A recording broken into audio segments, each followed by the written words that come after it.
दोस्तों आज की वीडियो बहुत ही महत्वपूर्ण होने वाली है। जो इंसान अपने भाग्य पर भरोसा करके बैठे हैं उनके लिए ये वीडियो बहुत ही लाभकारी साबित होने वाली है, और जो लोग भगवान के भरोसे बैठे हैं उनके लिए ये वीडियो किसी अमरता से कम साबित नहीं होगी। और ये बात मैं नहीं, स्वयं भगवान शिव ने शास्त्रों में बताया है। आज का विषय शिव संहिता से लिया गया है, जहाँ भगवान शिव माता पार्वती को शक्तियाँ जागृत करने का पाठ और मनुष्य को देवता बनाने के बारे में बताने जा रहे हैं। भगवान शिव माता पार्वती से कहते हैं, यह करोति सदा ध्यान माग्य पदस्थम गोपितम पूर्व जन्म कृतम कर्म विनश्य दविरोधत इहम स्थित सदा योगी ध्यानम कुर्य निरंतरम तदा करोति पतिमाम पतिजाम मनर्थवत यक्ष राक्षस गंधर्व अप्सरोग्रण किन्नरा सेवंते चरणो तस्य सर्वे तस्य वशानुगा। अर्थात हे देवी, जो साधक इस आज्ञा चक्र के ध्यान में गुप्त रूप से संलग्न रहा करते हैं उनके पूर्व जन्मार्जित सभी फल निर्बाध रूप से विनष्ट हो जाया करते हैं। अर्थात उन्हें किसी फल को भोगने की आवश्यकता नहीं रह जाती। इस आज्ञा कमल के ध्यान में निरंतर साधनारत रहने वाले योगी के लिए मूर्ति पूजन या मंत्र जाप करना अनावश्यक होता है।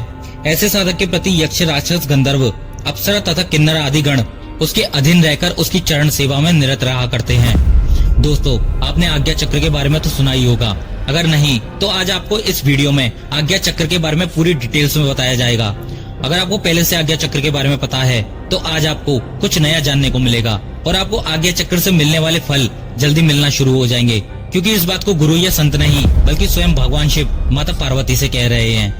यह करोति सदाभ्यास माज्ञापन्ने विक्षण वासनाया महावंद तिरस्कृत प्रमोदते प्राण प्रियाण समय तत्पंग यह स्मर सुंदी त्यजेत प्राणम स धर्मात्मा परमात्मा निलयते। अर्थात हे देवी, इस आज्ञा चक्र के ध्यान में सदा ही रत रहने वाले व्यक्ति प्रतिभाशाली साधक वासना रूपी महाबंधन को तोड़कर आनंद विभोर रहा करते हैं। अर्थात इसके निरंतर अभ्यास से वासना के बंधन का अनुमूल हो जाता है। जो प्रबुद्ध और धर्मनिष्ठ योगी अंतकाल में इस आज्ञा चक्र का ध्यान करता है उसके प्राण परमेश्वर में समाहित हो जाते हैं। तिष्ठन् गच्छन् सपन जागृत जो ध्यानम क्रूते नरः पाप कर्म विकोणवा नाहि मज्जति किल्विषे राजयोग अधिकारी स्याद चिन्हित ध्रुवम योगी वंद विमुक्त सुविव्य प्रभा स्वयं दुदल ध्यानम महात्म्यम कथितुम नैव शक्यते ब्रह्मादि देवता श चिंचमंतो बंदन्ति ते। अर्थात हे देवी, जो पुरुष उठते बैठते चलते फिरते सोते जागते इस आज्ञा चक्र के ध्यान में सदैव निरत रहते हैं, वे यदि पाप प्राण भी हो तो उनकी मुक्ति सुनिश्चित रहती है। इस आज्ञा चक्र का ध्यानी साधक निश्चय ही राजयोग का अधिकारी बनता है। यह बात नितांत ही सत्य है। वह अपने तेज के फलस्वरूप समस्त बंधनों से स्वतः ही मुक्त हो जाता है। उसे मोक्ष लाभ के लिए किसी अन्य उपाय का सहारा नहीं लेना पड़ता। हे देवी, इस दो पंखुड़ी वाले कमल के महात्म्य का वर्णन करने में कोई भी प्राणी सक्षम नहीं हो सकता। इसके महात्म्य का अल्प मात्रा में ज्ञान रखने वाले ब्रह्मादि देवगण भी मेरे ही द्वारा जान सके हैं। जो साधक इस आज्ञा चक्र के बारे में जान लेता है तो उसे फिर कुछ जानना शेष नहीं रहता।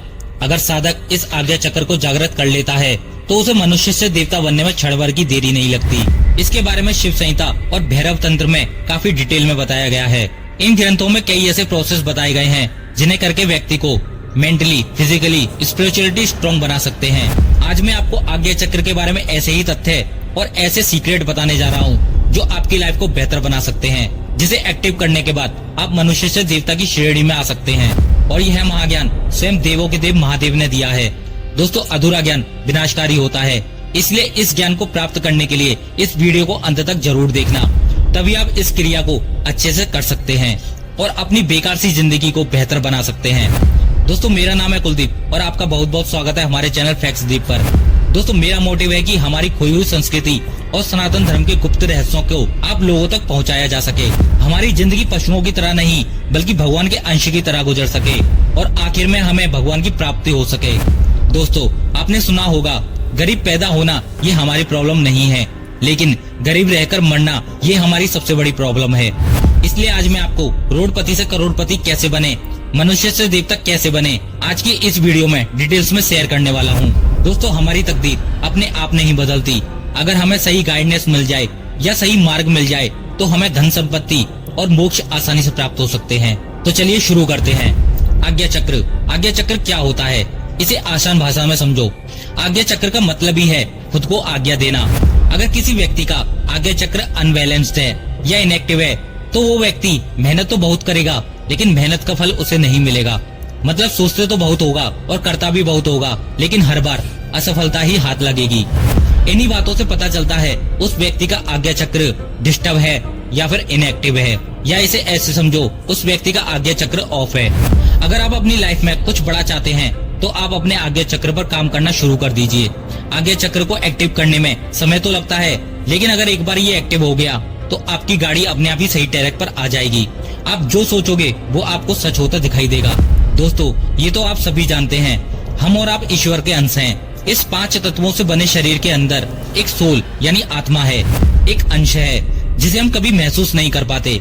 वो इसलिए क्योंकि हमारे शरीर में 7 चक्र विराजमान हैं और वे सभी चक्र सोए हुए हैं।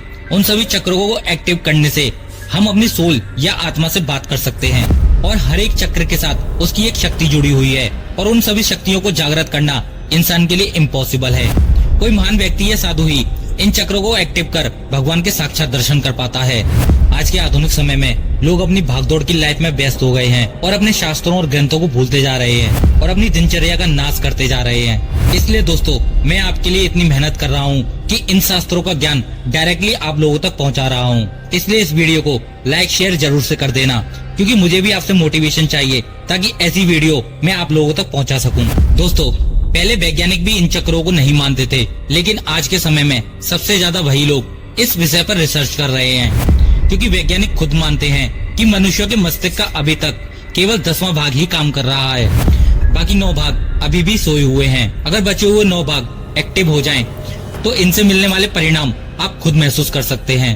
आज्ञा चक्र का क्षेत्र मस्तक में उस स्थान पर होता है जहाँ पुरुष तिलक, चंदन या कुमकुम लगाते हैं और स्त्रियां बिंदी या सिंदूर का टीका प्रयोग करती हैं। प्राचीन समय में भारत में इस परंपरा के पीछे भी आज्ञा चक्र को एक्टिव करने का ही प्रयोजन रहा है। सिंदूर पारे का उत्पाद है। उसे जब बिंदी के रूप में माथे पर लगाया जाता है तो मस्तिष्क के मध्य में स्थित नाड़ी में उत्तेजना होने लगती है।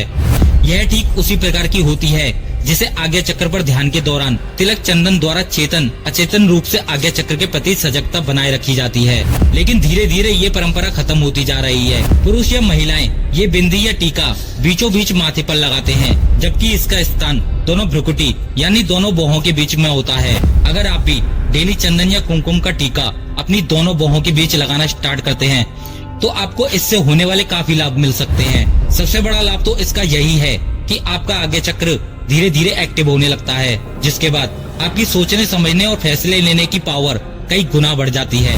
आपके मुख से निकलने वाले शब्द यकीनन सत्य में बदल जाते हैं। लेकिन जिन लोगों का आज्ञा चक्र स्लीपिंग मोड में रहता है तो उसका सारा जीवन आलस, क्रोध और कंफ्यूजन में निकल जाएगा। इसलिए बहुत जरूरी है कि अपने आज्ञा चक्र को एक्टिव किया जाए। इसलिए भगवान शिव ने खुद इन सभी चक्रों के बारे में डिटेल में बताया है, ताकि इंसान आलस, क्रोध, मोह माया छोड़कर इन चक्रों को एक्टिव कर ऊंचा उठ सके। हमारे ऋषि मुनियों ने इन्हें वेदों, पुराणों, शास्त्रों में वर्णित किया है ताकि मनुष्य जाति का कल्याण हो सके। आज्ञा चक्र भूमध्य मतलब दोनों आंखों और बाहों के बीच में केंद्रित होता है। इसके एक्टिव होते ही देव शक्ति प्राप्त होती है। दिव्य दृष्टि के साथ साथ दूरदृष्टि भी प्राप्त होती है, यानी व्यक्ति भूत, वर्तमान, भविष्य सब देख सकता है। इसलिए इसे त्रिकालदर्शी यानी तीसरा नेत्र भी कहा जाता है। भगवान शिव का यही तीसरा नेत्र ज्ञान का प्रतीक है और यही नेत्र विनाश का भी प्रतीक है। इसी नेत्र ने कामदेव को जलाकर भस्म किया था और इसी नेत्र ने जब सारे संसार में अंधकार था तब इसी ने उजाला भी किया। आज्ञा चक्र स्पष्टता और बुद्धि का केंद्र है। यह मानव और दैवीय चेतना के मध्य सीमा निर्धारित करता है। यह 3 प्रमुख नाड़ियों ईड़ा, पिंगला और सुषुम्ना के मिलन का स्थान है। जब इन तीनों नाड़ियों की ऊर्जा यहाँ मिलती है और आगे उठती है तब हमें समाधि, सर्वोच्च चेतना प्राप्त होती है। इसका मंत्र ओम है। आज्ञा चक्र का रंग सफेद है। इसका तत्व मन का तत्व, उपद तत्व है। इसका चिन्ह एक सफेद शिवलिंग सृजनात्मक चेतना का प्रतीक है। इसमें और बाद के सभी चक्रों में कोई पशु चिन्ह नहीं है। इस स्तर पर केवल शुद्ध मानव और दैवीय गुण होते हैं। आज्ञा चक्र के प्रतीक चित्र में 2 पंखुड़ियों वाला एक कमल है, जो इस बात का द्योतक है कि चेतना के इस स्तर पर केवल 2 आत्मा और परमात्मा ही हैं। आज्ञा चक्र की देव मूर्तियों में शिव और शक्ति एक ही रूप में संयुक्त हैं। इसका अर्थ यह है कि आज्ञा चक्र में चेतना और प्रकृति पहले से ही संयुक्त हैं, किंतु अभी भी वे पूर्ण ऐक्य में समाये नहीं है। इस चक्र के गुण हैं एकता, शून्य, सत, चित्त और आनंद। ज्ञान नेत्र भीतर खुलता है और हम आत्मा की वास्तविकता देखते हैं। इसलिए तीसरा नेत्र का प्रयोग किया गया है, जो भगवान शिव का प्रतीक है। आज्ञा चक्र आंतरिक गुरु की पीठ यानी स्थान है।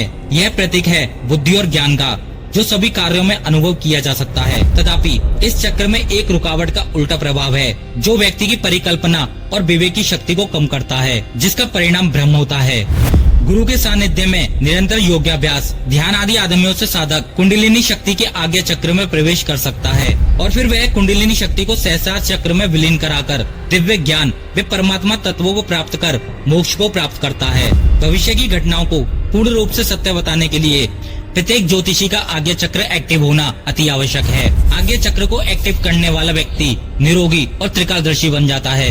आज्ञा चक्र को योग साधनाओं द्वारा एक्टिव करके किसी भी व्यक्ति का भविष्य बताया जा सकता है। सिद्ध पुरुष सामने वाले व्यक्ति को देखते ही आज्ञा चक्र के द्वारा व्यक्ति क्या सोच रहा है आसानी से जाना जा सकता है। जब व्यक्ति आज्ञा चक्र का ध्यान करते हैं तो शरीर में एक विशेष चुंबकीय ऊर्जा का निर्माण होने लगता है।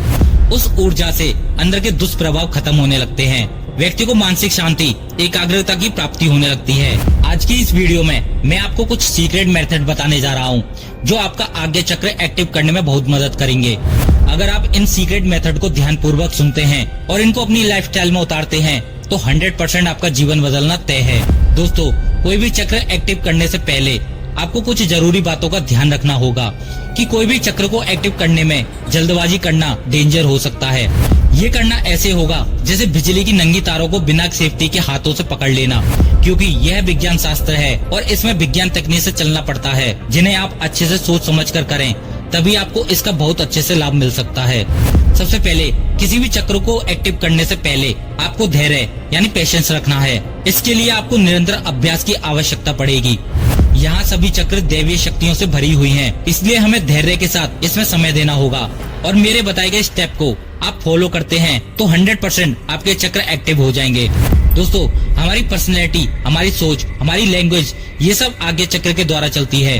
हम कभी कभी गलतियाँ कर देते हैं, सोचने समझने की शक्ति हमारी खत्म हो जाती है, इसलिए जल्दबाजी में हम गलत फैसले लेते हैं और उसके परिणाम हमें बहुत गलत मिलते हैं। ऐसा तभी होता है जब हमारा आज्ञा चक्र इनएक्टिव होता है। बस यही पॉइंट एक ऐसा है जिसे हम सुधार लें तो हम अपनी लाइफ में क्या कुछ नहीं कर सकते।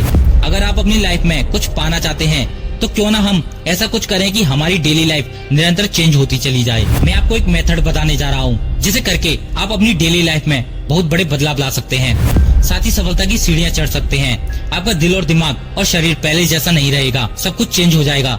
आप एक शांत और उच्च विचारों वाले व्यक्तियों में गिने जाओगे, जो कि कोई महान व्यक्ति या साधु वहाँ पहुँच सकता है और आपको सब कुछ मिलेगा जो आप पाना चाहोगे। आज्ञा चक्र जागने के बाद आप सामने वाले व्यक्ति के विचार कि वो क्या सोच रहा है उसे पढ़ सकते हैं। वैसे तो दोस्तों, शास्त्रों में कई मेथड बताए गए हैं, लेकिन उन्हें करना ना के बराबर है, क्योंकि वो बहुत ही ज्यादा हार्ड और डिफिकल्ट हैं। इसलिए मैं आपके लिए बहुत ही आसान टेक्निक लेकर के आया हूँ, जिसे समझ पाना सिंपल है और समय भी कम लगता है। ये मेथड आपको ओम के उच्चारण के साथ करना है। पहले आप पद्मासन में बैठ जाएं और अपनी पीठ को सीधे कर, गर्दन को सीधा कर, आंखें बंद करके अपने ध्यान को दोनों बाहों के बीच केंद्रित करें, जहां हम तिलक या टीका लगाते हैं। इसे आप सुबह ब्रह्म मुहूर्त में उठकर शिव साधना में बैठना है। अपने दोनों हाथों को अपने पैरों के घुटनों पर रखकर हस्त मुद्रा में बैठना है। वही हस्त मुद्रा जिसे आपने भगवान शिव को साधना करते वक्त अक्सर देखा होगा। भगवान शिव इसी मुद्रा को आज्ञा चक्र एक्टिव करने में यूज करते हैं। अपने मन को शांत कर एकांत में बैठना है। दोस्तों, बहुत लोगों का मन शांत नहीं होता, ध्यान करते समय इधर उधर भागता है, क्योंकि मन का स्वभाव ही है भटकना, इधर उधर भागना। इसलिए भगवान शिव ने एक तरीका बताया है जिससे हम अपने मन को कंट्रोल कर सकते हैं। ध्यान करते समय कभी भी अपने दांतों को आपस में टच ना होने दें, यानी अपने दांतों को ऊपर और नीचे के दांतों में गैप रखना है और अपनी जीभ को बीच में उठा करके रखना है। आपको अपनी जीभ को कहीं भी टच नहीं करना, इससे आपका ध्यान और मन एक जगह रहेगा, यहाँ वहाँ नहीं भटकेगा। शास्त्रों में भगवान शिव ने बताया है, बड़े बड़े योगी मन को एकाग्र करने के लिए इसी मेथड का प्रयोग करते हैं। आपको 1 मिनट के बाद 11 से 21 बार ओम के उच्चारण का जाप करना है, जिसे आप मन में और बोलकर दोनों तरह से कर सकते हैं। ये दोनों तरह से वर्क करेगा। आप जब डेली ऐसा करेंगे तो आप महसूस करेंगे कि आपकी थर्ड आई एक्टिव होने लगी है। आपको महसूस होगा आपके अंदर एक नई ऊर्जा आने लगी है, जो आप पूरी तरह से महसूस करोगे। आप जितना हो सके उतनी बार इस क्रिया को करें, लेकिन आपको डेली ये अभ्यास करना है। आपके आसपास का वातावरण आपको धीरे धीरे चेंज होता नजर आएगा। आपको ये क्रिया 2 से 3 मिनट के लिए करनी है और 5 मिनट से ज्यादा नहीं। डे बाई डे इसकी टाइमिंग आपको बढ़ानी होगी। जब आप इस टेक्निक को करें तो आप अपने दोनों मुंहों के बीच चंदन या कुमकुम का टीका जरूर लगाएं। इससे आपको आज्ञा चक्र एक्टिव करने में बहुत हेल्प मिलेगी। फर्स्ट डे से ही आपको इसका असर अपनी डेली लाइफ में देखने को मिलेगा। आपके सारे बिगड़े काम बनते नजर आएंगे और जैसा आप सोचोगे वैसा आपको सच होता नजर आएगा और आप सही से फैसला ले पाओगे, जिससे आप लोगों की नजरों में अलग ही नजर आओगे और उनकी नजरों में अपना अलग ही स्थान बना पाओगे। आपको अपने खान पान में हरी सब्जियां ऐड करनी है। भूलकर भी मांस मदिरा नशा का सेवन नहीं करना है। प्याज लहसुन भी नहीं खाना है, क्योंकि प्याज लहसुन कामुकता को बढ़ाता है, जिससे हमारा माइंड काम नहीं करता और मन एकाग्र नहीं हो पाता। इस वीडियो को पूरा देखने के लिए आप लोगों का दिल से धन्यवाद। मिलते हैं अगली वीडियो में। अगर आपके कोई भी सवाल जवाब हैं तो आप मुझे इंस्टाग्राम पर पूछ सकते हैं। हर हर महादेव।